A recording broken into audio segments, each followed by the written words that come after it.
Guess who is not exactly happy with the money that people are making, and that is the people themselves. The average salaried class in this country does not have enough money with its salary.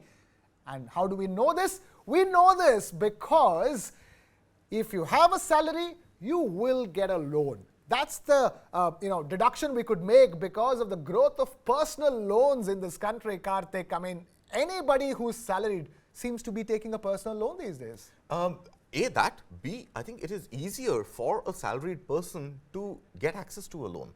So lenders across the board are more forthcoming when they have to lend to a salaried employed versus a self-employed, somebody who's either in the gig economy or is doing something on the side and not really has a pay slip to show. So there are fewer rejections and there are faster approvals for those who have an assured income month on month.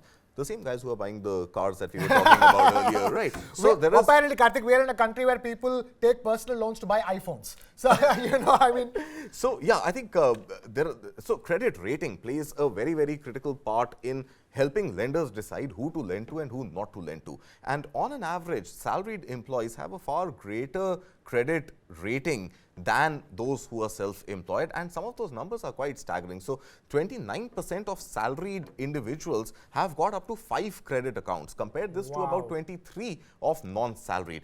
Almost a quarter of the salaried employees have a credit score of over 770, and that is, of course, the 5-star rating when it comes to your credit worthiness. And this compared to just about 19% or so when it comes to those who are self-employed. So one side of the story is just this, that the salaried class is finding easier access, faster access, fewer rejections when they go out and seek loans, and loans of all kind: home loan, auto loan, personal loans for buying iPhones or otherwise. The second part of the story is that the real queries are coming for loans are coming from tier 3 and tier 2 cities. This pretty much corroborates the CMIE data also, that rural unemployment is much higher than urban unemployment, and tier 3, not technically rural but at the cusp of rural and urban, is seeing a much higher demand and a much higher query rate for seeking loans as opposed to those who are living in metros and non-metros. So non-metros overall, the demand has dipped actually from about 75 to 55% in the last 4 years, whereas the tier 3 cities, the demand for loan has gone up from 27% odds to about 45%. Fascinating, Kartik. All I can think of is that this is what I would call as a classic bittersweet scenario. Yes, the access to credit, the fact that there's so much access to credit is very good, which wasn't the case, say, 20 years ago, which is a very good thing. So you need that cash. There's a place to go get it.